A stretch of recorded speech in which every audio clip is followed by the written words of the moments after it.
డబ్బు, అనారోగ్యం, ఉద్యోగం, వ్యాపారం అప్పులతో బాధపడుతున్నారా? మీకోసమే మేనిఫెస్టింగ్ మిరాకిల్స్ 11 days ప్రోగ్రామ్. నమస్తే రమగారు. నమస్తే జయ. ఏదైనా చందమామ కథ చెప్తారండి? సరదాగా ఉండే కథ చెప్తాం. ఓకే. మంచి కథ, సరదాగా కూడా ఉంటుంది. పూర్వమట ఆదర్శముఖుడు అని ఒక రాజుగారు ఉండేవాడు. రాజు భలే గొప్పవాడు. ఆయన ఎంత మంచి మంచి తీర్పులు ఇచ్చేవాడు. తీర్పు అంటే చివరికి రిపోర్ట్ ఇచ్చిన వాడు వెనక్కి తీసుకెళ్ళిపోయేలాగా కూడా ఉండేవి కొన్ని. వదిలేండి, మాలో మేమే సర్దుకుంటామనేవాళ్ళు. చాలా గట్టివాడు, తెలివైన వాడు. ఆయన ఐడియాస్ చాలా గొప్పవాడు అనమాట. అయితే ఆయన రాజుగా ఉండే కాలంలో రాజధానికి పక్కన ఒక ఊళ్ళో దండి అని ఒక బ్రాహ్మణ ఆయన ఉండేవాడు. ఈయనకి ఏంటంటే పొలం ఉంది, కొంచెము వ్యవసాయ పొలం ఉంది, కానీ ఇవి లేవు, ఎడ్లు లేవు.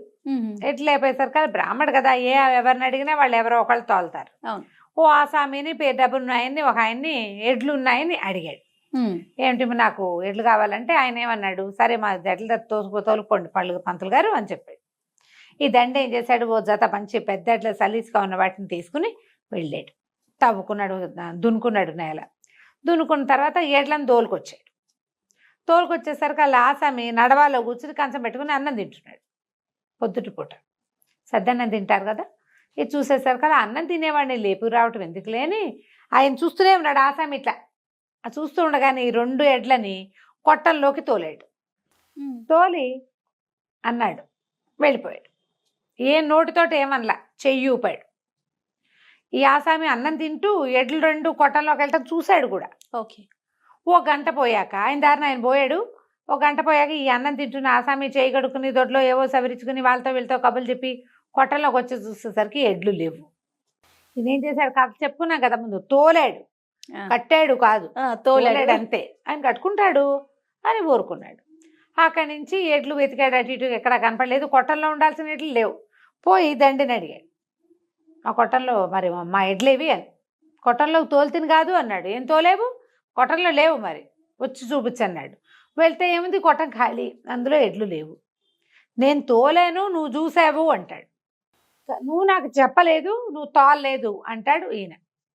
నువ్వు నాకు చెబితే వేరు, నా ఎడ్లను నాకు అప్పచెప్పాలి, నేను నీకు అప్పచెప్తాను కాదు, నువ్వు కూడా నాకు అప్పచెప్పాలి కదా. ఇక ఇప్పుడు నా ఎడ్లు నాకు ఇస్తావా చస్తావా అని కూర్చున్నాడు. ఎడ్లకి ఒక జత ఉంటే దున్నుకోవడానికి గతి లేనివాడు కొనుక్కుని వచ్చి ఎక్కడి నుంచి ఇస్తాడు.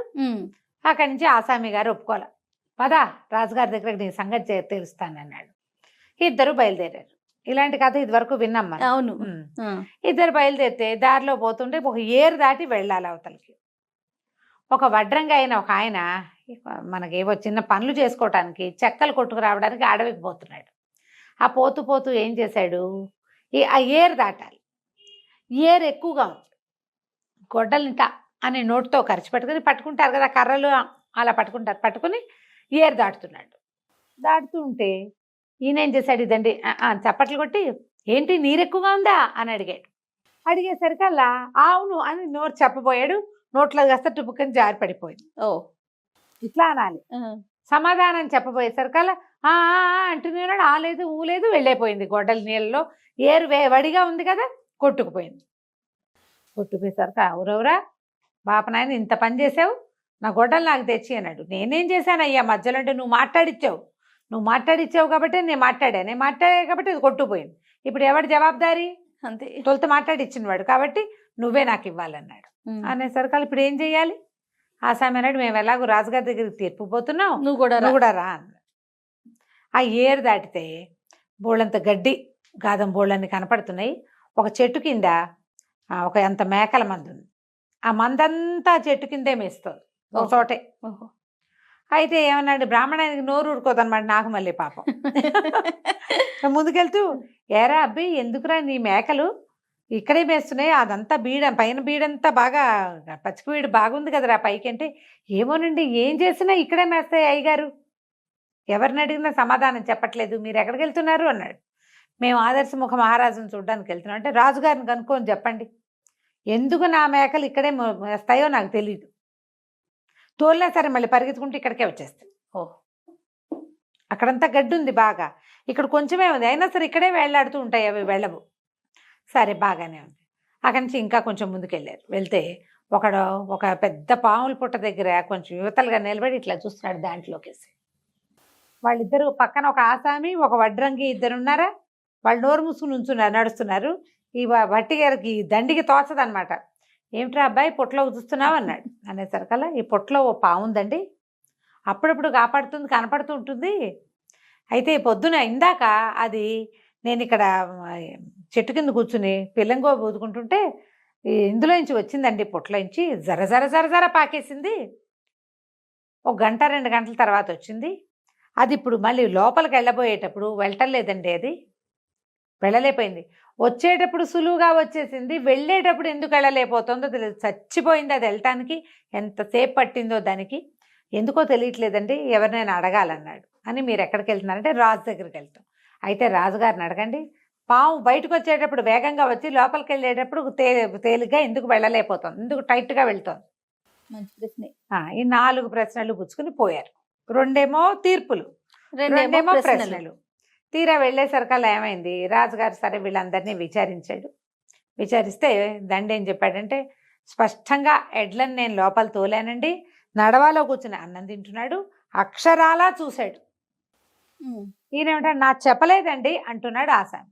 అయితే ఈయన ఏమన్నాడు, ఆదర్శం ఒకటి తీర్పు చాలా బాగుంది, చూసి కూడా లేచి వచ్చి నీ ఎడ్లని కట్టుకోలేనందుకు నీ కళ్ళు పొడిపించేస్తా.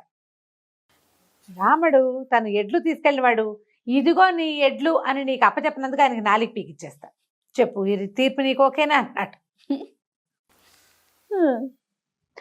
ఈ తీర్పు నీకు ఓకేనా, రిపోర్ట్ వెనక్కి తీసుకుంటావా అనగానే ఆసామి అన్నాడు, ఈ తీర్పు వదిలేండి బాబు, తను బ్రాహ్మణానికి 4 ఒకటి కత్తిరిచ్చేస్తానంటే పోనీ ఓకే అనుకుందాము, కళ్ళు పొడి చేస్తే కళ్ళు పొడిపించేస్తాడు, 4 పీకిచ్చేస్తానన్నాడు. అనగానే వద్దులేండి, ఎడ్లు లోపల రావడం నేను చూశాను అనుకోండి, కళ్ళు చూసినా కూడా నాకు బుద్ధి లేనందుకు నా కళ్ళని నేను తిట్టుకుని నా ఎడ్లని నేను వెతుక్కుంటాలేండి, బ్రాహ్మణ ఆయన వదిలిపెట్టండి, నా రిపోర్ట్ వెనక్కి తీసుకుంటాను, టాటా బాయ్ బాయ్ అని వెళ్ళిపోయాడు. ఓకే, ఇప్పుడు 2వ వాడు ఉన్నాడు వడ్రంగి. బ్రాహ్మణ ఆయన మాట్లాడించడం వల్లే గొడ్డలి పోయింది. నీరు వడిగా ఉంది, అందుకే వీడు నోట్లో గొడ్డలు పెట్టుకుని నిదానంగా ఏరు దాటుతున్నాడు అని చూశాడు బ్రాహ్మడు.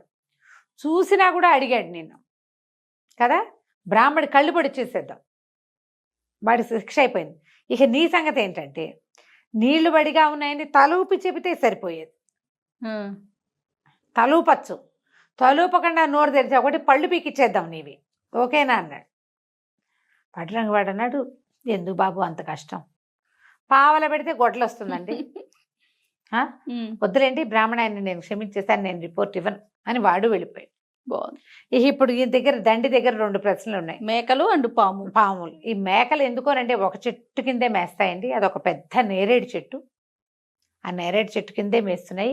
అవతల ఇంకా గడ్డి ఉంది కానీ ఆ గడ్డి మీదకి వెళ్ళవటం ఎప్పుడు ఇక్కడే మేస్తాయంటే ఆయన అన్నాడు, ఓహో ఆ దారిలో ఉన్న నేరేడు చెట్లు కాదు, సరే ఆ నేరేడు చెట్టు మీద పెద్ద బ్రహ్మాండమైన కొండ తేనెటీగల తేనె పట్టుంది, ఆ చుక్కలు కిందకి రాలుతుంటే ఆ తీపికి అలవాటు పడి మేకలు ఇంకో చోటకి వెళ్ళటం లేదు, వచ్చే వారం ఎలాగో చెట్లు కొట్టించేస్తానులే, ఆ మేకలు చచ్చినట్టు ఇంకో చోటుకి పోతాయి, తీపి కొత్త రుచి తగిలేసరికి వెళ్ళడం మానేస్తున్నాయి అన్నమాట మేకలు. వెళ్ళకుండా అక్కడున్న గడ్డే పిక్కు తింటూ ఉంటాయి, ఒక చోటే పడవు కదా, గాలికి చుక్కలు అటు ఇటు ఆ చెట్టు కిందే ఉన్నాయి.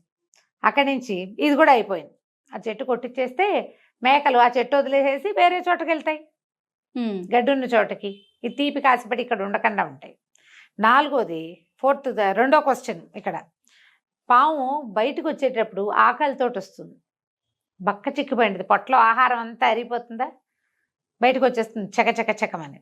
అది వచ్చేటప్పుడు ఏం చేస్తుంది, ఒక 4 కప్పలనో ఓ 2 అడవి కోళ్లనో దేన్నో మింగేసి వస్తుంది, తినొస్తుంది, అందుకని లావుగా అయిపోతుంది.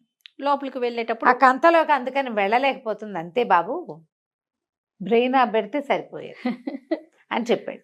ఈ 2 సమాధానాలు తీసుకుని 2 తీర్పుల గురించి నవ్వుకుంటూ ఆ దండి మళ్ళీ వెనక్కి నడిచెళ్ళి వెళ్తూ అక్కడ ఉన్నవాడికి, ఆ మేకల వాడికి ఆ కబురు, పాము దగ్గర ఉన్నవాడికి 2వ కబురు చెప్పి తన గ్రామానికి వెళ్ళిపోయాడు. కథ కంచికి మనం ఇంటికి. చాలా బాగుందండి. నమస్తే రమ్మగారు. నమస్తే.